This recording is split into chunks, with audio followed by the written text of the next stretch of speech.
કેમ છો વાલા દોસ્તો? ચાલો તો આપણે આગળ જઈએ. આયનીય સંતુલન, આયોનિક ઇક્વિલિબ્રિયમ, લેક્ચર 16. એસિડ અને બેઝની સંકલ્પના. એસિડ અને બેઝની સંકલ્પના આપણે જોવાની છે. ખાસ થોડું ઘણું તમે બોર્ડની અંદર ભણેલા છો, છતાં પણ એક વખત મસ્ત રિવિઝન કરી લઈએ આપણે દોસ્તો, કારણ કે આ અગત્યનું છે ખાસ. અને આની અંદરથી ઘણી વખત તો JEE નીટની અંદર ડાયરેક્ટ પ્રશ્નો પણ પૂછાય છે. ઇનડાયરેક્ટ તો જરૂર પડે જ છે આપણે, પણ ડાયરેક્ટ પ્રશ્નો પણ આવી જાય છે, એટલે બરાબર તમે ધ્યાન આપજો કે એસિડ અને બેઝની આર્હેનિયસ સંકલ્પનાની આપણે દોસ્તો વાત કરીએ છીએ. તો એમાં સૌપ્રથમ આર્હેનિયસ નામના વૈજ્ઞાનિકે જે વાત કરી એસિડ બેઝ, આપણે આર્હેનિયસ જોવાનું છે, ત્યારબાદ બ્રોન્સ્ટેડ લોરી જોવાનું છે, અને ત્યારબાદ લુઈસે જે એસિડ અને બેઝની સંકલ્પના આપી તે ત્રણ વાતો કરવાની છે આપણે. તો એમાં સૌપ્રથમ આપણે સ્ટાર્ટ કર્યું છે એસિડ બેઝ માટે આર્હેનિયસ સિદ્ધાંત. આર્હેનિયસ નામના વૈજ્ઞાનિકે સૌથી પહેલા વાત એવી કરી હતી દોસ્તો કે આર્હેનિયસ સિદ્ધાંત પ્રમાણે જે પદાર્થ પાણીમાં વિયોજન પામી અને H+ આયન મુક્ત કરે છે, કયું આયન મુક્ત કરે છે? H+ આયન મુક્ત કરે છે, તેને આર્હેનિયસ એસિડ કહેવાય. એટલે કે જે પદાર્થને આપણે પાણીમાં નાખશું ને H+ મુક્ત કરશે તેને આપણે શું કહીશું? એસિડ કહીશું. HCl છે અને પાણીમાં નાખશું તો એ H+ મુક્ત કરે છે. H+ અથવા આપણે શું કહીએ આને H3O+ પણ કહી શકો છો, કેમ કે પાણી સાથે જે છે એટલે H+ એકલો રહી શકતો નથી, એટલે તરત પાણી સાથે પ્રક્રિયા કરીને શું બનાવી નાખે છે? H3O+. એટલે H3O+ અથવા H+ બે એક જ થશે તો, અને Cl- મુક્ત કરે છે. એવી જ રીતે H2SO4 ને પાણીમાં નાખો તો H3O+ મુક્ત કરે છે, H+ કહો તો પણ ચાલશે. તો એના માટે આર્હેનિયસના નિયમ પ્રમાણે આ બંને કેવા છે? એસિડ છે. એસિડ પદાર્થ જે છે, આ બેઝિક ઇન્ફોર્મેશન તમને હશે જ, પણ ફટાફટ આમાંથી આપણે પાસ થઈ જઈએ જેથી કરીને આગળ પર વધારે ધ્યાન આપી શકાય. પણ જો ખ્યાલ ન હોય તો આ જાણકારી લેવી જરૂરી છે. એકદમ બેઝિક છે. H+ મુક્ત કરે તેને એસિડ, OH- મુક્ત કરે તેને બેઝ. જે પદાર્થ પાણીમાં વિયોજન પામીને OH- આયન મુક્ત કરે છે તેને આપણે શું કહીશું? આર્હેનિયસ બેઝ કહીએ છીએ. ઓકે, ચાલો ઉદાહરણ તરીકે NaOH છે તો દ્રાવણમાં શું મુક્ત કર્યું? OH- એટલા માટે આને શું કહેવાય? બેઝ. BaOH ટ્વાઇસ છે, આને શું મુક્ત કર્યું? OH-. તો આ બંને પદાર્થ જે છે એને શું કહેવાય? બેઝ. ઓકે, આર્હેનિયસના નિયમ પ્રમાણે આપણે આને શું કહીશું? બેઝ કહીશું. જે પદાર્થ H+ મુક્ત કરે તેને એસિડ, જે પદાર્થ બેઝ મુક્ત કરે તેને જે પદાર્થ OH- મુક્ત કરે તેને આપણે શું કહીશું? બેઝ કહીશું. તો આ H+, પણ આ જલીય દ્રાવણ માટે જ આ નિયમ લાગુ પાડે છે, ખાસ ધ્યાન રાખજો. H+ અતિ નાનો છે, H+ કદાચ મુક્ત થાય અતિશય નાનો છે. કેટલો નાનો? એની ત્રિજ્યા કેટલી છે? 10⁻15 મીટર, બહુ જ નાનો છે, એટલે બહુ અસ્થાયી છે, ખૂબ જ અસ્થાયી છે. અને અસ્થાયી છે એટલે સ્વતંત્ર અસ્તિત્વ ધરાવી શકે નહીં. જોજો બરાબર, એટલે એ એકલો તો રહી જ નહીં શકે. તરત જ પાણીના અણુ સાથે અથવા બીજા કોઈ પણ અણુ સાથે તરત જ પ્રક્રિયા કરી લે છે સેકન્ડના અમુક ભાગમાં. એટલે H+ જે છે આને આપણે પ્રોટોન કહીએ છીએ. પાણી સાથે પ્રક્રિયા કરી અને ત્રિકોણીય પિરામિડલ આકાર H+ H3O+ બનાવે છે, અથવા આને હાઇડ્રોનિયમ આયન પણ કહેવામાં આવે છે. શું કહેવામાં આવે છે? હાઇડ્રોનિયમ આયન H3O+ તરીકે ઓળખવામાં આવે છે. ઓકે, ત્રિકોણીય દ્વિપિરામિડલ આનો આકાર છે. ચાલો, જલીય દ્રાવણની અંદર આ H+ મુક્ત તો થાય જ છે, પણ મુક્ત થયા પછી મોસ્ટ ઓફ પાણી H+ જે છે એ પાણી સાથે પ્રક્રિયા કરીને શું બનાવી નાખે છે? H3O+ બનાવે છે. તો આ મોસ્ટ ઓફ આવું હોય છે, પણ ક્યારેક રેર કેસની અંદર એ હજુ એક પાણીના અણુ સાથે પ્રક્રિયા કરે તો આની અંદર H3O+, જોજો બરાબર, H3O+ હજુ એક પાણીના અણુ, એક જ મિનિટ, અહીંયા પાણીનો અણુ આવશે, H+ H3O+, હજુ એક પાણીના અણુ સાથે પ્રક્રિયા કરી નાખે તો અહીંયા હાઇડ્રોજન કેટલા થઈ ગયા? 5 થઈ ગયા. ઓક્સિજન કેટલા થઈ ગયા? 2 H5. હજુ પાછો એક પાણીના અણુ સાથે પ્રક્રિયા કરે અને પાછો પાણીના અણુ સાથે પ્રક્રિયા કરે, એટલે ટોટલ એને એક H+ જે હતો એ પહેલો પાણીના અણુ સાથે પ્રક્રિયા કરી, આ બીજા પાણીના અણુ, આ ત્રીજો અને ચોથો, 4 પાણીના અણુ સાથે પ્રક્રિયા કરે છે તો ફાઇનલી શું મળે છે? H9O4+ આખો મળે છે. ઓકે, આ જે છે આનું નામ જે છે ઓક્ઝોનિયમ આયન છે. કઈ રીતે છે? જો પહેલા એક H+ હતો, અસ્થાયી હતો, પાણીના અણુ સાથે પ્રક્રિયા કરી એટલે પહેલો અણુ જે આપ્યો છે એની આકૃતિ મેં અહીંયા બતાવી છે, બરાબર છે. H3O+ જે છે આપણે કહીએ છીએ તે હાઇડ્રોનિયમ આયન જેને કહીએ છીએ તેની આકૃતિ છે. એની સાથે અહીંયા હાઇડ્રોજન છે, અહીંયા પણ હાઇડ્રોજન છે, અહીંયા હાઇડ્રોજન છે. એની સાથે બીજા 3 પાછા પાણીના અણુ જોડાય છે. આ એક અણુ, આ બીજો અણુ અને આ ત્રીજો અણુ, આવા 3 અણુ ફરી પાછા પાણીના અણુ આની સાથે જોડાય છે અને આખો જે આવો અણુ બનાવે છે અને ઓક્ઝોનિયમ આયન કહેવામાં આવે છે. એટલે આવું પણ પોસિબલ છે, બરાબર છે. મોસ્ટ ઓફ H3O+ જ રહે છે, પણ આ પણ પોસિબલ છે, આ પણ બનાવે છે H9O4+. એટલે આ એક પણ તમારા ધ્યાનમાં હોવું જોઈએ. આર્હેનિયસના નિયમની મર્યાદા કઈ છે? આ નિયમ મોસ્ટ ઇમ્પોર્ટન્ટ છે. જોજો બરાબર, પરીક્ષામાં મર્યાદા વધારે પૂછે છે. નિયમ તો કેમ કે રેગ્યુલર બધાને આવડતો જ હોય, પણ એટલે મર્યાદા વધારે પૂછે, એટલે ખાસ ધ્યાન આપજો કે આ નિયમ માત્ર જલીય દ્રાવણોને જ લાગુ પડે, કે જ્યાં પાણી હોય એ દ્રાવણને જ લાગુ પડે, જેમાં પાણી નથી એ દ્રાવણને લાગુ નહીં પડે. કઈ રીતે? જો કે એમોનિયા જે છે એ બેઝ છે, એ ખબર છે તમને, પ્રાયોગિક રીતે સાબિત થયું, આપણને ખબર હોય એમોનિયા બેઝ છે અત્યારે. પણ આર્હેનિયસના સિદ્ધાંત પ્રમાણે આપણે બેઝ ન કહી શકીએ. આર્હેનિયસે શું કીધું? જે પદાર્થ પાણીની અંદર H+ મુક્ત કરે તેને આપણે શું કહીશું? પાણીની અંદર H+ મુક્ત કરશે તેને આપણે બેઝ કહીશું. બરાબર છે? અને સોરી, પાણીની અંદર OH- મુક્ત કરે તેને આપણે શું કહીશું? બેઝ કહીશું. બરાબર છે? હવે એમોનિયા જે છે એની અંદર તો H+ છે, પણ OH- ક્યાં છે? એમોનિયાને આપણે બેઝ કહીએ છીએ દોસ્તો. એમોનિયાને શું કહીએ છીએ આપણે? બેઝ કહીએ છીએ. તો આની અંદર OH- છે જ નહીં, તો આવશે ક્યાંથી? પાણીમાં મુક્ત કરશું તો OH- આવ્યો ક્યાંથી? બરાબર છે? તો આ જે છે એટલે આ બેઝ છે એ વાત પાકે છે, પણ આર્હેનિયસના નિયમ પ્રમાણે આને બેઝ કહી શકાતો નથી, કેમ કે આની અંદર OH- નથી. BF3 છે એ એસિડ છે. આપણે વાત થઈ કે એસિડ હોય H+ મુક્ત કરે, તો આમાં H+ છે જ નહીં, તો કઈ રીતે મુક્ત કરશે? તો એ કઈ રીતે એસિડ છે એ આ નિયમ સમજાવી શકતો નથી. આ નિયમ દ્વારા સમજાવી શકાતું નથી. એમોનિયા જે છે એની પાસે OH- જ નથી, તો એ બેઝ કઈ રીતે છે? BF3 છે એની પાસે H+ નથી, તો એસિડ કેમ છે? તો આ કઈ રીતે છે એ સમજાવી શકતો નથી. ને બીજું, H+ બહુ ઓછો સ્થાયી છે. કેમ ઓછો સ્થાયી છે એની વાત જે છે, H+ ની સ્થિરતા જે છે એ પણ સમજાવી શકતો નથી. કયો નિયમ જે છે? આપણે આર્હેનિયસનો નિયમ મોસ્ટ ઇમ્પોર્ટન્ટ જે છે. ખાસ એમોનિયા જે છે બેઝ છે, તો આર્હેનિયસના નિયમ પ્રમાણે બેઝ હોય તે OH- મુક્ત કરે. એની પાસે OH- નથી જ, તો મુક્ત કઈ રીતે કરવાનું?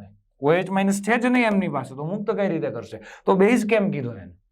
એટલે આર્હેનિયસના નિયમના હિસાબે એના નિયમ પ્રમાણે એમોનિયાને બેઝ કહી શકાય નહીં, BF3 ને એસિડ કહી શકાય નહીં, પણ ખરેખર છે. કઈ રીતે છે એ નેક્સ્ટ રૂલ્સની અંદર આપણે જોવાનું થશે.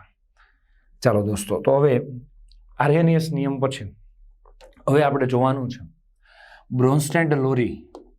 બ્રોન્સ્ટેડ અને લોરી નામના વૈજ્ઞાનિકે એસિડ બેઝ માટે સિદ્ધાંત આપેલો છે, તેની આપણે વાતો કરવાની છે. ડેનિશ રસાયણશાસ્ત્રી જોહાનિસ બ્રોન્સ્ટેડ અને થોમસ એટલે અંગ્રેજ રસાયણશાસ્ત્રી થોમસ M. લોરીએ બ્રોન્સ્ટેડ અને લોરી નામના વૈજ્ઞાનિકે આ એસિડ બેઝ માટેનો સામાન્ય સિદ્ધાંત આપેલો છે. વૈજ્ઞાનિકના નામ એટલા બધા ઇમ્પોર્ટન્ટ નથી હોતા દોસ્તો, પણ યાદ રાખવા જરૂરી છે. થોડુંક બેઝિક યાદ રાખો તો બાકી આ ફરજિયાત નથી. ચાલો, એમને શું કીધું? આર્હેનિયસે શું કીધું તો પહેલા યાદ કરી લો. પહેલા કે જે પદાર્થ H+ મુક્ત કરે તેને એસિડ, જે પદાર્થ OH- મુક્ત કરે તેને બેઝ કહેવાય. આમને એવું કીધું. એને જલીય દ્રાવણમાં જ લાગુ પડે, પાણીની અંદર નાખો તો જ. આમાં પાણી કાંઈ નહીં, પાણી હોવું જરૂરી નથી, જલીય દ્રાવણ હોવું જરૂરી નથી, બીજું દ્રાવણ હોય તોય ચાલે પાણી સિવાય.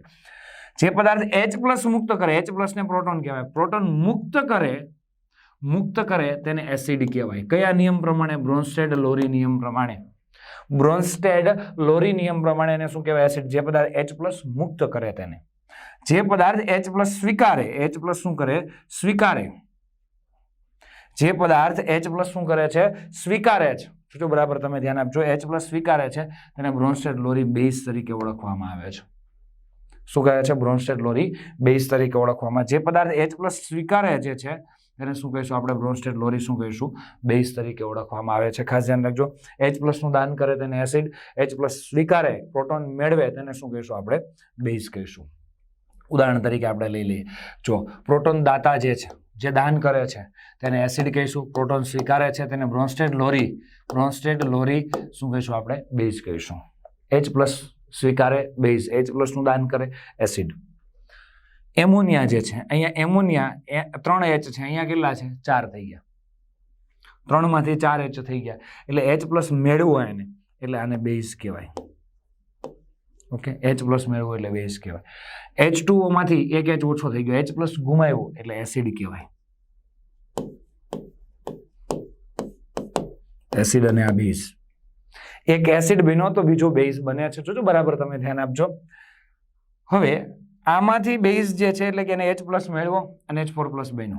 હવે આના કરતા આપણે ઉલટી કરીએ તો, એટલે કે રિએક્શન ઊંધી કરીએ તો, આમ NH4+ માંથી એમોનિયા બને તો H+ મુક્ત કરે ને, H+ મુક્ત થાય આમ જાય તો આને શું કહેવાય? એસિડ કહેવાય.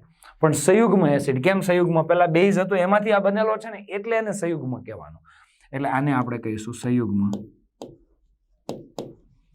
સંયુગ્મ એસિડ. કેમ સંયુગ્મ આગળ કેમ લગાવ્યું? કેમ કે ઓલરેડી પહેલા એ બેઝ હતો એમાંથી પછી બન્યો છે એટલા માટે. અને કોપી ટુ કોપી આ એસિડ છે એમાંથી આ બન્યો છે. તો OH માઇનસ આમ રિટર્ન જાય તો H પ્લસ મેળવે કે નહીં, અને જે પદાર્થ H પ્લસ મેળવે તેને શું કહેવાય? બેઝ કહેવાય. બરાબર છે. આને સંયુગ્મ બેઝ કહીશું આપણે.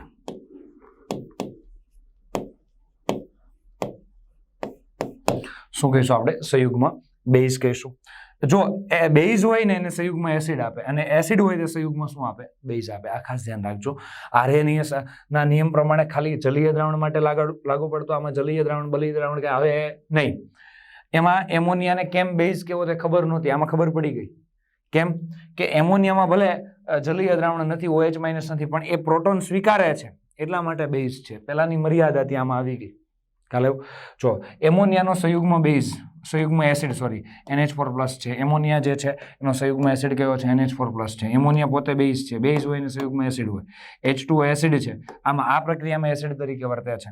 બરાબર છે. એટલે સંયુગ્મ બેઝ કયો છે? OH minus. બેઝ હોય ને સંયુગ્મ એસિડ હોય ને એસિડ હોય તેને સંયુગ્મ બેઝ હોય.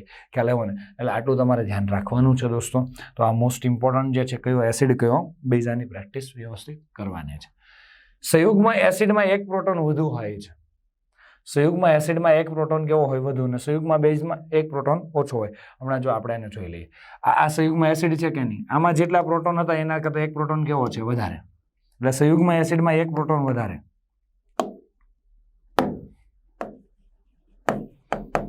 એક પ્રોટોન વધુ હોય છે. બરાબર છે. આની અંદર એક પ્રોટોન વધુ હોય છે, અને સંયુગ્મ બેઝમાં એક પ્રોટોન ઓછો હોય. બહુ સીધી વસ્તુ, મજા આવે એવું કામ છે. એક પ્રોટોન ઓછો હશે. જે રેગ્યુલર હોય એના કરતા એક પ્રોટોન કેવો હશે? ઓછો. જો આમાં કેટલા પ્રોટોન? 2. આમાં કેટલા? 1. આમાં કેટલા પ્રોટોન? 3. આમાં કેટલા? 4. એટલે પ્રોટોન જે છે એ ઓછા વધુ હશે. એક પ્રોટોન વધુ છે, એક પ્રોટોન કેવો છે? ઓછો છે. બરાબર છે. એટલે સંયુગ્મ એસિડ જ્યાં પણ હશે ત્યાં એક પ્રોટોન કેવો હશે? વધારે હશે. એક પ્રોટોન વધુ હોય. ને સંયુગ્મ બેઝ હોય એમાં એક પ્રોટોન કેવો હોય? ઓછો હોય. તો આ ધ્યાન રાખજો, એક પ્રોટોન ઓછો હોય. સંયુગ્મ એસિડમાં એક પ્રોટોન વધુ હોય, સંયુગ્મ બેઝમાં એક પ્રોટોન કેવો હોય? ઓછો હોય. આ ધ્યાન રાખજો. એમોનિયા કેમ બેઝ છે હમણાં જ આપણે વાત કરી. આરએનએસ જે છે એ કહી શકતું નથી. તે નિયમ પ્રમાણે આરએનએસ પ્રમાણે નક્કી કરી શકાતું નથી. આરએનએસ નિયમ પ્રમાણે કહી શકતું ન હતું, એટલે એ નક્કી કરી શકાતું હતું નહીં, કહી શકાતું ન હતું, એ રીતે આવે છે. બરાબર. પરંતુ બ્રોન્સ્ટેડ-લોરીના નિયમ પ્રમાણે એમોનિયા છે તે H+ શું કરે છે? મેળવે છે. શું મેળવે છે? H+ મેળવે છે, પ્રોટોન મેળવે છે. એટલા માટે બેઝ છે. કારણ કે એમોનિયા જે છે એ આરએનએસના નિયમ પ્રમાણે, એટલે આપણે એવું કહી શકશું કે બેઝ છે નહીં. કેમ કે આરએનએસ તો એવું કીધું કે OH માઇનસ મુક્ત કરે તેને બેઝ કહેવાય. આની પાસે તો OH માઇનસ છે નહીં. તો આરએનએસના નિયમ પ્રમાણે આને જો સૌ પ્રથમ આરએનએસ જો આ બધી વસ્તુ તમે એમ કે આમાં કેમ ખોટું બધું આવતું હશે? એવું ના હોય. વૈજ્ઞાનિક સંશોધન કરતા હોય એના સમયમાં જેટલું વિકાસ થયો હોય, જે પ્રમાણે ડેવલપમેન્ટ થયું હોય, તો એટલી વાતો કરતા હોય. એટલે સૌથી પહેલા આરએનએસે સંશોધન કર્યું, તો એનાથી એટલી સંશોધન થયું. પછી બ્રોન્સ્ટેડ-લોરીએ કર્યું, એટલે એમાં થોડુંક અપડેટ આવ્યું કે નહીં, કેમ આપણું મોબાઈલનું અપડેટ વર્ઝન આવે એમ થોડુંક એને એક્સ્ટ્રા કર્યું. એના પછી લુઈસે વાત કરી. બરાબર છે. તો એના કરતાં પણ અપડેટ છે ને પરફેક્ટ વાત છે. એમ થોડો સુધારો થતો જાય, આપણી આગળની ભૂલો હોય તે નીકળતી જાય. એટલે કે આરએનએસ આ પ્રશ્નનો જવાબ નહોતો આપી શક્યો, ભાઈ એમોનિયા કેમ બેઝ છે, પણ બ્રોન્સ્ટેડ-લોરી આપી દીધો. કેમ કે H+ મેળવે છે, એટલે બ્રોન્સ્ટેડ-લોરી પ્રમાણે તે કેવો છે? બેઝ છે. તો આવી બધી બાબતો ખાસ અગત્યની છે, એટલે પરફેક્ટ કરવાની છે. અહીંયા તમને એક્સ્ટ્રા એક ઉદાહરણ આપ્યું છે. HCl માંથી Cl- બને છે, H+ મુક્ત કરે છે, એટલે દોસ્તો આને આપણે એસિડ કહીશું. H2O જે છે H+ મેળવે છે, એટલે આને આપણે શું કહીશું? બેઝ. અહીંયાથી ઉલટાવો, આમ H+ મેળવો, H+ મેળવે તેને બેઝ કહેવાય. પણ કયો બેઝ? સંયુગ્મ. ભાઈ સંયુગ્મ જ બેઝ કેમ લખ્યું છે? કેમ કે આ જે છે એસિડમાંથી બન્યો છે, એટલા માટે સંયુગ્મ બેઝ લખ્યું છે. આને ઉલટું કરો તો H+ મુક્ત કરે છે, H+ મુક્ત કરે તેને એસિડ કહેવાય. પણ આને શું કહીશું આપણે? સંયુગ્મ એસિડ. કયો એસિડ? સંયુગ્મ એસિડ છે. ખ્યાલ આવ્યો ને? એટલે એસિડ હોય એને સંયુગ્મ બેઝ હોય ને બેઝ હોય તેને શું હોય? સંયુગ્મ એસિડ. આ ફિક્સ જ છે. આપણે વાત થઈ ગઈ હતી કે જે સંયુગ્મ એસિડ હશે એને એક પ્રોટોન વધારે હશે. ક્યાં ગયો સંયુગ્મ એસિડ? આયરો. એને એક પ્રોટોન વધારે. જો આમાં 2 છે, આમાં 1. સંયુગ્મ બેઝમાં એક પ્રોટોન ઓછો હશે. આમાં છે એના કરતાં આમાં એક પ્રોટોન કેવો છે? ઓછો. સંયુગ્મ એસિડ એટલે પ્રોટોન એક વધારે હોય, આટલું યાદ રાખી લેવાનું છે. બરાબર છે? સંયુગ્મ એસિડમાં એક પ્રોટોન વધારે હોય. આ ખાસ ધ્યાન રાખજો. હવે જો આપણે વાત કરી, આપણે 2 ઉદાહરણ જોયા. જો આ પહેલું ઉદાહરણ, આ બીજું ઉદાહરણ હતું. આમાં પાણી બેઝ તરીકે વર્તે છે. બરાબર?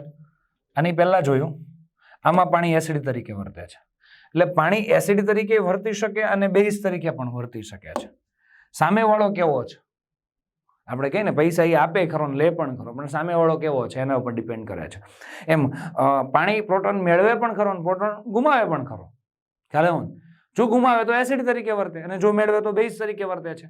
પણ એ સામે કોણ છે એના પર ડિપેન્ડ કરે છે. એટલા માટે પાણી જે છે એ એસિડ તરીકે પણ વર્તી શકે છે અને બેઝ તરીકે પણ વર્તી શકે છે. એટલે એ ખાસ ધ્યાન રાખજો. પાણી જે છે એ એમોનિયા સાથે હોય તો એસિડ તરીકે વર્તે. કેમ કે એમોનિયા કોના તરીકે વર્તે છે? બેઝ. તો પાણી કોના તરીકે વર્તે? એસિડ. HCl સાથે હોય તો બેઝ તરીકે વર્તે. કેમ કે HCl કોના તરીકે વર્તે છે? એસિડ. તો પાણી કોના તરીકે વર્તે? બેઝ. જે પદાર્થ એસિડ તરીકે વર્તી શકે, બેઝ તરીકે પણ વર્તે, એમ બંને તરીકે વર્તી શકે તો એને શું કહેવાય? ઉભય ગુણધર્મી. બરાબર છે? ઉભય ગુણધર્મી પદાર્થ કહેવાય. એટલે પાણી છે એ ઉભય ગુણધર્મી છે. બરાબર છે? પાણી એસિડ અને બેઝ બંને તરીકે વર્તે. આથી પાણી જે છે કેવું? ઉભય ગુણધર્મી છે. બરાબર ને? એ ઉભય ગુણધર્મી પદાર્થ જે છે એટલે એસિડ તરીકે વર્તે અને બેઝ તરીકે વર્તે.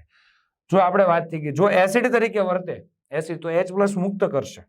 તો એસિડ તરીકે વર્તે તો H+ મુક્ત કર્યો એટલે OH- વધ્યો તો એનો સંયુગ્મ બેઝ મળ્યો. જો અહીં. બરાબર? કેમ કે પોતે H+ મુક્ત કર્યો ને, H+ મુક્ત કર્યો. બરાબર? મસ્ત વાત છે. અને જો તે બેઝ તરીકે વર્તે તો H+ મેળવે. મેળવ્યું? તો બેઝ તરીકે વર્તે તો સંયુગ્મ એસિડ આપે. એસિડ હોય ને સંયુગ્મ બેઝ, ને બેઝ હોય ને સંયુગ્મ એસિડ. આટલું થઈ ગયું. હવે જોજો, બરાબર ધ્યાન આપજો કે અહીંયા OH- તમને આપેલો છે. આ જોઈ શકો છો કે આ એસિડમાંથી સંયુગ્મ બેઝ મેળવ્યો, આમાં એક પ્રોટોન ઓછો છે. બેઝમાંથી સંયુગ્મ એસિડ મેળવ્યો, એક પ્રોટોન કેવો છે? વધારે. એ પ્રોટોન વધુ ઘટું જે છે એ જ રાખ ચેક કરી લેવાનું છે. એના આધારે પણ કહી શકો છો. નીચેના તમને આપેલા છે એમાં બ્રોન્સ્ટેડ લોરી એસિડ અને બેઝ. આપણે ખાલી એટલું કહેવાનું છે દોસ્તો કે બ્રોન્સ્ટેડ લોરી જે છે આ એસિડ છે એનો સંયુગ્મ બેઝ કયો થશે? બરાબર છે? સંયુગ્મ એસિડ હોય તો H+ મુક્ત કરે, એક પ્રોટોન ઓછો હોય કે કયો થશે? F-. આનો સંયુગ્મ બેઝ કયો થશે? એક પ્રોટોન ઓછો એટલે HSO4-. એક H+ ગુમાવી દઈ ને, કારણ કે આ બ્રોન્સ્ટેડ લોરી એસિડ છે. એસિડ હોય શું કરે? H+ મુક્ત કરે. આ બધા H+ મુક્ત કરી દે. H+ મુક્ત કરી દે. બરાબર? આ જે છે અહીંયા આપણે લખ્યા છે. હા, બરાબર છે? ચાલો, HCO3- હજી એક H+ મુક્ત કરી લે, CO3(2- અને H+ મુક્ત કરી દે. એટલે આ જે છે આ નથી ભાઈ, આ કેલ્ક્યુલેશનમાં નથી લેવાના. આ તો સમજાવવા માટે મેં લખ્યા છે. H+ મુક્ત કરે, H+ મુક્ત કરે છે તે. બરાબર છે? તો આના સંયુગ્મ બેઝ આ છે. આના કરતા આમાં એક પ્રોટોન ઓછો હશે. ચાલો, સેમ કન્ડિશન આ જાતે ટ્રાય કરવાની છે. બરાબર છે? બ્રોન્સ્ટેડ લોરી બેઝ છે. બેઝ હોય તો શું કરે? H+ મેળવે. તો H+ મેળવે તો અહીંયા શું બને? બોલો? NH3 પ્લસ નહીં આવે, તટસ્થ જ આવશે કેમ કે માઇનસ હતો ઉપર. આ એમોનિયા જે છે H+ મેળવે હજુ તો શું આવશે? NH4+. બરાબર ને? HCOO- તો શું આવશે? HCOOH. હજુ એક H+ મેળવી લે છે. તો આ રીતે જ્યારે સંયુગ્મ એસિડ હોય એમાં એક પ્રોટોન શું હોય? વધારે હોય. બહુ સીધી વાત છે. લુઈસ નામના વૈજ્ઞાનિકે વાત કરી. આપણે પહેલા 2 વાતો જોઈ દોસ્તો. સૌથી પહેલા આર્હેનિયસે એવું કીધું કે જે H+ મુક્ત કરે તેને એસિડ જલીય દ્રાવણમાં, OH- મુક્ત કરે તેને બેઝ કહેવાય. એના પછીની આપણે વાત કરીએ છીએ દોસ્તો કે આપણે બ્રોન્સ્ટેડ લોરીની વાત કરી. જે પદાર્થ H+ મુક્ત કરે, H+ મુક્ત કરે તેને એસિડ કહેવાય. જે પદાર્થ પ્રોટોન સ્વીકારે, H+ સ્વીકારે તેને બેઝ કહેવાય. આવું બ્રોન્સ્ટેડ લોરીએ કીધું. હવે બ્રોન્સ્ટેડ લોરી પછી કયો આવ્યો? લુઈસ નામનો વૈજ્ઞાનિક આવ્યો. લુઈસે એવું કીધું એમાં પરફેક્ટ, એ બધા માટે લાગુ પાડી શકાય અને પરફેક્ટ વાત હતી. સૌથી થોડુંક જૂનું વર્ઝન આર્હેનિયસ, એના પછી બ્રોન્સ્ટેડ લોરી અને એના પછી સૌથી જે છે વધારે અપડેટ થયેલું જે છે તે કયું આવે છે? Louis acid. લુઈસ નામનો વૈજ્ઞાનિક હતો, એમને વાત કરી. જે પદાર્થ ઇલેક્ટ્રોન યુગ્મ સ્વીકારે ઇલેક્ટ્રોન યુગ્મ સ્વીકારે તેને લુઈસ એસિડ કહેવાય. જોજો બરાબર. અને જે પદાર્થ ઇલેક્ટ્રોન યુગ્મનું દાન કરે, જે પદાર્થ ઇલેક્ટ્રોન યુગ્મનું શું કરે, દાન કરે, તેને લુઈસ બેઝ કહેવાય. એ પહેલા જરાક યાદ કરાવી દઉં, બ્રોન્સ્ટેડ લોરી. બ્રોન્સ્ટેડ લોરીએ શું કીધું હતું, કેમ કે બધું મિક્સ થાય એવું છે એટલા માટે યાદ કરાવવું જરૂરી છે. એને શું કીધું હતું, H+ મુક્ત કરે તેને એસિડ કહેવાય, પ્રોટોન મુક્ત. અને H+ સ્વીકારે તેને બેઝ કહેવાય. H+ સ્વીકારે, પ્રોટોન સ્વીકારે તેને બેઝ કહેવાય. અહીંયા શું કીધું, ઇલેક્ટ્રોન યુગ્મનું દાન કરે, ઇલેક્ટ્રોન યુગ્મનું દાન કરે અથવા બરાબર છે તેને લુઈસ એસિડ કહેવાય. આમાં પ્રોટોન હતો તો સ્વીકાર, જોજો પ્રોટોન હતો તો દાન કરવાનું હતું. એક જ મિનિટ. ઇલેક્ટ્રોન યુગ્મ સ્વીકારે, ઓકે બરાબર છે, ઇલેક્ટ્રોન યુગ્મ સ્વીકારે. હું એ જ જોતો તો ઉલટું નથી થઈ ગયું ને. જે પદાર્થ ઇલેક્ટ્રોન યુગ્મ સ્વીકારે છે, ઇલેક્ટ્રોન યુગ્મ શું કરે, સ્વીકારે, તેને લુઈસ એસિડ કહેવામાં આવે છે. અને H+ નું દાન કરે છે. તો એ બ્રોન્સ્ટેડના નિયમ પ્રમાણે હતું. એટલે જો સ્વીકારવાનું દાન કરવાનું મિક્સ ન થાય એટલા માટે મેં સાથે લખ્યું છે. જે પદાર્થ ઇલેક્ટ્રોન યુગ્મ સ્વીકારે છે તેને લુઈસ એસિડ કહે છે. અને જે પદાર્થ ઇલેક્ટ્રોન યુગ્મનું દાન કરે છે, બરાબર છે, દાન કરે છે, તેને શું કહીશું, લુઈસ બેઝ કહીશું. એક મસ્ત ઉદાહરણ સાથે લઈ લઈએ. જો AlCl3 છે, એનું બંધારણ લખું તો તમને મસ્ત ખ્યાલ આવી જાય. AlCl, કારણ કે એમાં લોજિક છે, મજા આવે એવું કામકાજ છે. એલ્યુમિનિયમની બહારની કક્ષામાં કેટલા ઇલેક્ટ્રોન, 3. એને પાર્ટનરશિપ કરી બીજાકડાએ તોય કેટલા થયા, 6 જ થયા. હોવા કેટલા જોઈએ, 8. 6 ઇલેક્ટ્રોન થયા, હોવા કેટલા, એટલે ઘટે છે. ઘટે એટલે ગામમાંથી ક્યાંકથી મેળવવા ટ્રાય કરશે, બૂચ મારવા ટ્રાય કરશે, બરાબર ને. એટલે આ ઇલેક્ટ્રોન યુગ્મ Cl પાસેથી મેળવે, Cl- પાસે છે ઇલેક્ટ્રોન યુગ્મ ઓલરેડી. તો આની પાસેથી ઇલેક્ટ્રોન યુગ્મ મેળવે તો મેળ પડે.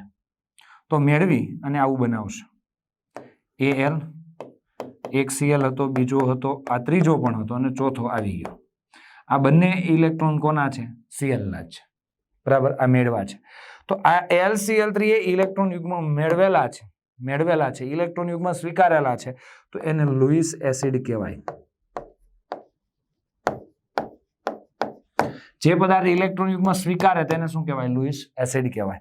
આને ઇલેક્ટ્રોન યુગ્મનું દાન કર્યું એટલા માટે એને લુઈસ બેઝ કહેવાય. શું કહીશું આપણે, લુઈસ બેઝ. એમ જે પદાર્થ ઇલેક્ટ્રોન યુગ્મ સ્વીકારે છે તેને લુઈસ એસિડ કહેવાય. હા, પણ H+ નું દાન કરવાની વાત આવે તો એસિડ કહેવાય. એટલે ઇલેક્ટ્રોન યુગ્મ સ્વીકારવાનું, પણ H+ નું શું કરવાનું, દાન. પણ એ H+ વાળી વાત કયા વૈજ્ઞાનિકે કરી, બ્રોન્સ્ટેડ લોરીએ. એટલે ખાસ ધ્યાન રાખજો, ઇલેક્ટ્રોન યુગ્મ સ્વીકારે તો એને લુઈસ એસિડ, ઇલેક્ટ્રોન યુગ્મનું દાન કરે તો લુઈસ બેઝ કહેવામાં આવે છે. એટલે આ ખાસ ધ્યાન રાખજો. ચાલો, આની અંદર એમોનિયા છે, H+ છે. એમોનિયા ઇલેક્ટ્રોન યુગ્મનું દાન કરે છે, બરાબર છે. અને આ ટાઈપનું સંયોજન બની જાય છે. ઇલેક્ટ્રોન યુગ્મનું દાન કરીને બંને વચ્ચે ઇલેક્ટ્રોન યુગ્મનું દાન કરીને સવર્ગ સહસંયોજક બનાવે છે. એટલે આ પ્લસ અહીંયા બેમાંથી એક જગ્યાએ લખાય, અહીંયા લખવું હોય તો અથવા અહીંયા લખાય, બરાબર છે. એટલે આપણે ઉપર રાખી દઈએ છીએ. આ રીતના આવે છે. અહીંયા જો આ રીતના થઈ જાય છે, N છે, H છે, H. આ બંને ઇલેક્ટ્રોનનું દાન કોણ કરે છે, નાઇટ્રોજન. H સ્વીકારે છે, બરાબર. આખા ઉપર પ્લસ લખી દેવાય, આવું બંધારણ આવે. તો આને ઇલેક્ટ્રોન યુગ્મનું દાન કર્યું, કોને, એમોનિયાએ, તો એને શું કહીશું, ઇલેક્ટ્રોન યુગ્મનું દાન કરે એને લુઈસ બેઝ કહેવામાં આવે છે. અને ઇલેક્ટ્રોન યુગ્મ સ્વીકાર્યો આને તો લુઈસ એસિડ કહેવાય. લુઈસના મત પ્રમાણે શું કહેવાય, આને એસિડ કહેવાય. હેલો, સેમ કન્ડિશન અહીંયા બે છે. જો આની અંદર પણ નાઇટ્રોજન ઇલેક્ટ્રોન યુગ્મનું શું કરે, દાન. અને બંને ઇલેક્ટ્રોન કોના છે, નાઇટ્રોજનના છે. તો આ જે છે એ ઇલેક્ટ્રોન યુગ્મનું દાન કરે. જે પદાર્થ ઇલેક્ટ્રોન યુગ્મનું દાન કરે તેને શું કહેવાય, લુઈસ બેઝ.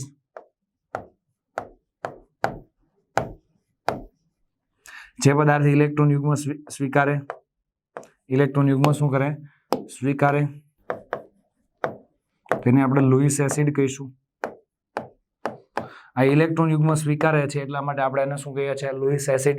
ઇલેક્ટ્રોન યુગ્મનું દાન કરે એટલે શું કહીએ, લુઈસ બેઝ. તો આ BF3 જે છે એ લુઈસ એસિડ છે. BF3 કેમ એસિડ છે, એસિડ છે એ પાક્કું હતું. આર્હેનિયસ ના નિયમ પ્રમાણે આપણે ન કહી શકીએ. આર્હેનિયસ, બરાબર છે, કોની વાત ન કહી શકો, BF3 કેમ એસિડ છે એની વાત ન કરી શકો. ત્યારબાદ બ્રોન્સ્ટેડ લોરી પણ, બ્રોન્સ્ટેડ લોરી પણ ન કહી શકો BF3 કેમ એસિડ છે તે બ્રોન્સ્ટેડ લોરી એવું કીધું જે પદાર્થ H+ નું દાન કરે તેને એસિડ કહેવાય તો BF3 માં તો H+ છે જ નહીં તો દાન ક્યાંથી કરવાનું H+ હોય જ નહીં તો દાન કઈ રીતે કરે H+ નથી તો દાન નહીં થાય તો એસિડ કેમ થયો તો એનો જવાબ આરે બ્રોન્સ્ટેડ લોરી આપી શકતો નહોતો બરાબર છે પણ લુઈસે એકદમ પરફેક્ટ જવાબ આપી દીધો લુઈસે કીધું કે BF3 છે ને ઇલેક્ટ્રોન યુગ્મ સ્વીકારે છે એટલા માટે તે એસિડ છે એટલે લુઈસે એવું કીધું કે જે ઇલેક્ટ્રોન યુગ્મ સ્વીકારે છે એટલા માટે કેવો છે એસિડ છે એટલે તમને પરીક્ષામાં પૂછી શકે દોસ્તો બહુ જ અગત્યનું છે કે BF3 એ એસિડ છે કોના મત પ્રમાણે આર્હેનિયસના મત પ્રમાણે નહીં બ્રોન્સ્ટેડ લોરીના મત પ્રમાણે નહીં પણ લુઈસના મત પ્રમાણે છે કેમ કે ઇલેક્ટ્રોન યુગ્મ શું કરે છે સ્વીકારે છે એમોનિયા બેઝ છે તો આર્હેનિયસના નિયમ પ્રમાણે નથી બ્રોન્સ્ટેડ લોરીના નિયમ પ્રમાણે છે અને લુઈસના નિયમ પ્રમાણે પણ છે બેઝ બરાબર બ્રોન્સ્ટેડ લોરીના નિયમ પ્રમાણે કેમ બેઝ છે બ્રોન્સ્ટેડે એવું કીધું લોરી કે જે પદાર્થ H+ સ્વીકારે તેને બેઝ કહેવાય H+ સ્વીકારે તેને શું કહેવાય બેઝ હમણાં જ આપણે લખેલું હતું એ જો H+ સ્વીકારે તેને શું કહેવાય બેઝ બ્રોન્સ્ટેડ લોરી એવું કીધું હતું બરાબર છે H+ સ્વીકારે છે લુઈસના નિયમ પ્રમાણે કેમ બેઝ કહેવાય કે જે ઇલેક્ટ્રોન યુગ્મનું શું કરે દાન કરે ઇલેક્ટ્રોન યુગ્મનું દાન કરે એટલે બેઝ કહેવાય ઇલેક્ટ્રોન યુગ્મનું દાન પણ કરે છે બેઝ છે લુઈસના નિયમ પ્રમાણે તો છે જ બે થઈ ગયું બરાબર એટલે બ્રોન્સ્ટેડ લોરીન લુઈસના નિયમ પ્રમાણે એમોનિયાને શું કહેવામાં આવે છે બેઝ કહેવામાં આવે છે તો ધ્યાન રાખજો આ બધા પદાર્થ જે છે બેઝિક છે કે એસિડિક છે એક જ મિનિટ કે આ BF3 જે છે LCl3 છે FeCl3 બધા એસિડિક છે ઇલેક્ટ્રોન યુગ્મ સ્વીકારે છે BF3 નું ઉદાહરણ આપણે હમણાં જ લીધું હતું BF બોરોનની કયા સમૂહનું 13 નું તત્વ 12ની કક્ષામાં 3 ઇલેક્ટ્રોન 1 2 ને 3 આ જોડાણા તો કેટલા થયા 6 હોવા કેટલા જોઈએ 8 નથી એટલે ઇલેક્ટ્રોન યુગ્મ મેળવશે એટલે મેળવવાની વૃત્તિ ધરાવે છે મેળવવાની વૃત્તિ ધરાવે ઇલેક્ટ્રોન યુગ્મ મેળવે તેને લુઈસ એસિડ કહેવાય એવી જ રીતે આ પણ મેળવવાની વૃત્તિ ધરાવે આ પણ મેળવવાની ધરાવે અહીંયા Hg+ આવશે Hg+2 આવું આવશે દોસ્તો બરાબર છે અને CO3+ આપેલું છે જે ઇલેક્ટ્રોન યુગ્મ મેળવવાની વૃત્તિ ધરાવે છે બરાબર છે કેવી વૃત્તિ ધરાવે છે ઇલેક્ટ્રોન યુગ્મ મેળવવાની વૃત્તિ એટલા માટે આ બ્રોન્સ્ટેડના નિયમ પ્રમાણે એસિડ ન કહેવાય ઇલેક્ટ્રોન મેળવવાની યુગ્મ મેળવી શકે છે એટલા માટે લુઈસ એસિડ છે ખ્યાલ આવ્યો પણ H+ આમાં ગુમાવી શકતા નથી એટલે બ્રોન્સ્ટેડ લોરી એસિડ નથી બ્રોન્સ્ટેડ અને લોરીના નિયમ પ્રમાણે એસિડ છે નહીં દોસ્તો ખાસ ધ્યાન રાખજો જે અણુ સ્પીસીસ ઇલેક્ટ્રોન યુગ્મનું દાન કરે તેને શું કહેવાય લુઈસ બેઝ આ બધા ઇલેક્ટ્રોન યુગ્મનું દાન કરે એટલે શું કહેવાય લુઈસ બેઝ તરીકે ઓળખવામાં આવે સૌથી મોસ્ટ ઇમ્પોર્ટન્ટ વાત છે દોસ્તો જોજો ખાસ ધ્યાન આપજો મોસ્ટ ઇમ્પોર્ટન્ટ વાત કઈ છે કે તમને અહીંયા કીધું છે લુઈસ એસિડ જોજો બરાબર લુઈસ એસિડ જે છે વાત એવી છે સમજાવો કે બધા જ બ્રોન્સ્ટેડ લોરી એસિડ લુઈસ એસિડ છે બધા જ બ્રોન્સ્ટેડ લોરી એસિડ જે છે બ્રોન્સ્ટેડ લોરી એસિડ જે છે લુઈસ એસિડ છે પણ બધા જ લુઈસ એસિડ એ બધા જ બ્રોન્સ્ટેડ લોરી એસિડ નથી કઈ રીતે આ લાઈનમાં જ તમને એમ લાગે આ તો કંઈ સમજાતું નથી પ્રશ્ન પણ જો પહેલા આપણે વાત કરી લઈએ લુઈસ એસિડ ઇલેક્ટ્રોન યુગ્મ શું કરે છે મેળવે લુઈસના નિયમ પ્રમાણે એ પદાર્થ કે જે ઇલેક્ટ્રોન યુગ્મ શું કરે છે સ્વીકારે તેને લુઈસ એસિડ કહેવાય બ્રોન્સ્ટેડ લોરીના નિયમ પ્રમાણે શું કહેવાય કે જે H+ મુક્ત કરે તેને તો બ્રોન્સ્ટેડ લોરીના નિયમ પ્રમાણે આ H+ મુક્ત કરે ને તેને આપણે શું કહીશું એસિડ આ H+ મુક્ત કરે હા તો આને એસિડ કહેવાય આ H+ મુક્ત કરે હા તો એસિડ કહેવાય કયા નિયમ પ્રમાણે બ્રોન્સ્ટેડ લોરી આ H+ મુક્ત કરે તો આને એસિડ કહેવાય આ H+ મુક્ત H+ છે જ નહીં તો એસિડ કેમ કહેવું તો બ્રોન્સ્ટેડ લોરીના નિયમ પ્રમાણે આને એસિડ કહેવાય નહીં આને પણ ન કહેવાય આને પણ ન કહેવાય આને પણ ન કહેવાય કેમ કે એમની પાસે H+ નથી એમની પાસે શું નથી H+ નથી થઈ ગયું એટલે કે આટલા એસિડ છે બ્રોન્સ્ટેડ લોરીના નિયમ પ્રમાણે પણ આટલા નથી ત્યારબાદ લુઈસના નિયમ પ્રમાણે જે પદાર્થ ઇલેક્ટ્રોન યુગ્મ મેળવે તેને લુઈસ એસિડ કહેવાય તો આ બધા જ લુઈસ એસિડ છે ઇલેક્ટ્રોન યુગ્મ મેળવી શકે આ તો હમણાં બધી વાત કરીને આપણે આ બધાની વૃત્તિ એવી છે ઇલેક્ટ્રોન યુગ્મ મેળવી શકે એટલા માટે બ્રોન્સ્ટેડ લોરીના નિયમ પ્રમાણે જેટલા પણ એસિડ છે એ બધા જ લુઈસના નિયમ પ્રમાણે એસિડ છે જ બ્રોન્સ્ટેડ લોરીના નિયમ પ્રમાણે જે એસિડ છે લુઈસના નિયમ પ્રમાણે એસિડ છે પણ લુઈસના નિયમ પ્રમાણે જે બધા એસિડ છે એ બધા જ એસિડ જે છે એસિડ તરીકે વર્તે છે, આ બધા એસિડ તરીકે વર્તે છે, એ બ્રોન્સ્ટેડ-લોરીના નિયમ પ્રમાણે એસિડ તરીકે બધા વર્તા નથી. એટલે કે બધા જ લુઈસ એસિડ, આ બધા જ લુઈસ એસિડ, જોજો વાક્ય સમજો, બધા જ લુઈસ એસિડ જે છે એ બધા જ બ્રોન્સ્ટેડ-લોરી એસિડ નથી. એટલે મસ્ત આ તૈયાર કરીને આપ્યું છે દોસ્તો, તો આ જરાક જોવાનું છે, ખ્યાલ આવ્યો. અને આ ત્યારબાદ કયો લુઈસ એસિડ અને કયો લુઈસ બેઝ છે એ તમારે વર્ગીકૃત કરવાનું છે. તમારા હોમવર્કમાં આપું છું. આ OH- છે, એ શું કરી શકશે? ઇલેક્ટ્રોન યુગ્મ મેળવી શકશે અથવા ગુમાવી શકશે, એ તમારે નક્કી કરવાનું છે. આ F- છે, આ હોમવર્કની માટે છે. આ બે કોના તરીકે વર્તે છે આની વાત થઈ જ ગઈ છે દોસ્તો, ખ્યાલ આવ્યો કે નહીં? તો આ બે કોના તરીકે વર્તે છે અને આ બે કોના તરીકે વર્તે જે છે એને તમારે કહેવાનું છે. ભાઈ લુઈસ એસિડ કે લુઈસ બેઝ તરીકે વર્તે છે, લુઈસ એસિડ કે લુઈસ બેઝ, આ હોમવર્કમાં છે. આટલું દોસ્તો કરવાનું છે. તો એસિડ બેઝ જે છે એનો આપણે બેઝિક ખ્યાલ લીધો દોસ્તો. એમાં 3 નિયમો જોયા અને વાત કરી, તો 3 નિયમો વ્યવસ્થિત તૈયાર કરજો, કેમ કે આની વારંવાર જરૂર પડવાની છે. Thank you.